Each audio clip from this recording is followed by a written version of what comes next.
بسم اللہ الرحمن الرحیم۔ عورت کی جسم تک پہنچنے کے لیے مرد دو کام کرتا ہے جو عورت کو پتہ نہیں چلتا۔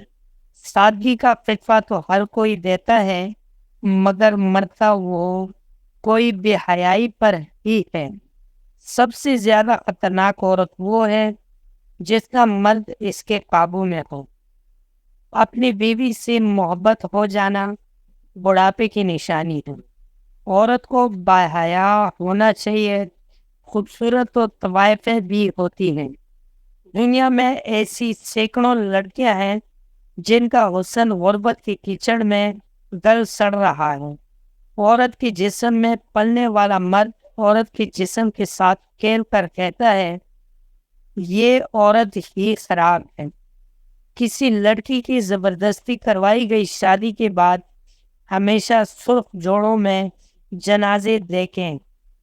نکاح کر کے ساتھ لے جانے والا تھوڑا کالا صحیح، لیکن گن کر کے چھوڑ جانے والا خوبصورت محبوب سے لاکھ گنا بہتر ہوتا ہے۔ عورت جسے زندہ درگور کیا جاتا ہے آج عزت دینے والے اسلام سے آزادی چاہتی ہے۔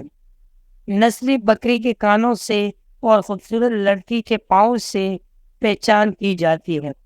مجھے عورت کو دیکھ کر بہت دکھ ہوتا ہے جب اس کی ساکھ پر دبا لگتا ہے تو وہ اسے مٹانے کے لیے داڑھی نہیں رکھ سکتی۔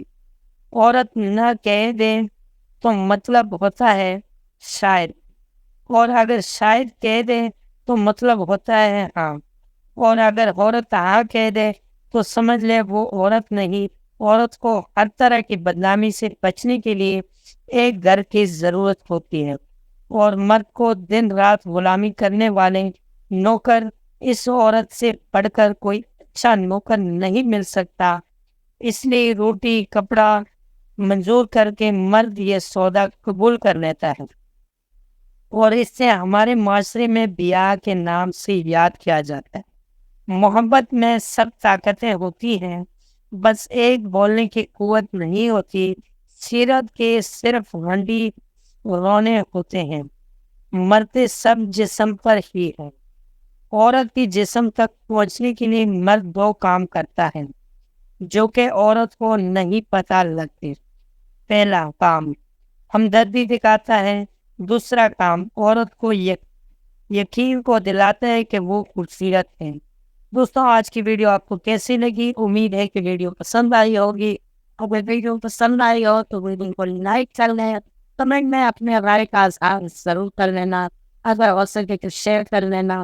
ملتے ہیں اگلی ویڈیو میں، تب تک کے لیے اللہ حافظ۔